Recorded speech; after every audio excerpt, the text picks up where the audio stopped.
டக்குன்னு ஒரு முருங்கைக்கீரை குழம்பு எப்படி செய்யலான்னு பார்த்துடலாமா? அடுப்பை ஆன் பண்ணிக்கோங்க. ஒரு கடாய் வச்சுக்கோங்க. அதில் கொஞ்சமாக 3 டேபிள் ஸ்பூன் எண்ணெய் சேர்த்துக்கோங்க.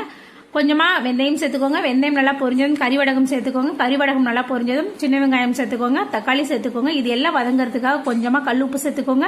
இது எல்லாம் நல்லா வதங்கினதும் கருவேப்பிலையை சேர்த்துக்கோங்க.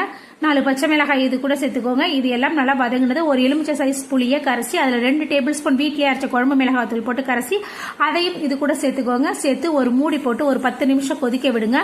கொதிச்சதும் நம்ம கொஞ்சமாக இது கூடவே தேங்காய் அரைச்சி கொஞ்சமாக ஊற்றிக்கோங்க. தேங்காய் அரைச்சி ஒரு மூடி போட்டு கொதிக்க விடுங்க. கொதிச்சதும் எண்ணெய் பிரிஞ்சதும் நம்ம கடைசியாக தான் நம்ம முருங்கைக்கீரையை சேர்க்கணும். ஒரு பழமொழி இருக்கு, முருங்கைக்கீரை வெந்து கெடுக்கும், அகத்திக்கீரை வேகாம கெடுக்கணும். அதனால முருங்கைக்கீரை நல்லா கொதிக்க விட்டோம்னா நமக்கு குழம்பு கசக்க ஆரம்பிச்சிடும். முருங்கைக்கீரையை போட்டு ஒரு 2 நிமிஷம் ஆனதுமே இறக்கிடணும். அதுக்கப்புறம் நமக்கு சூப்பரான முருங்கைக்கீரை குழம்பு ரெடி ஆயிடுச்சு. என்னோட சேனலை சப்ஸ்கிரைப் பண்ணி மறக்காம சப்போர்ட் பண்ணுங்க. சேனல் பிடிச்சிருந்தா லைக் பண்ணுங்க, ஷேர் பண்ணுங்க. அவ்வளவுதான். நாளைக்கு வேற ஒரு ரெசிபில பார்க்கலாம்.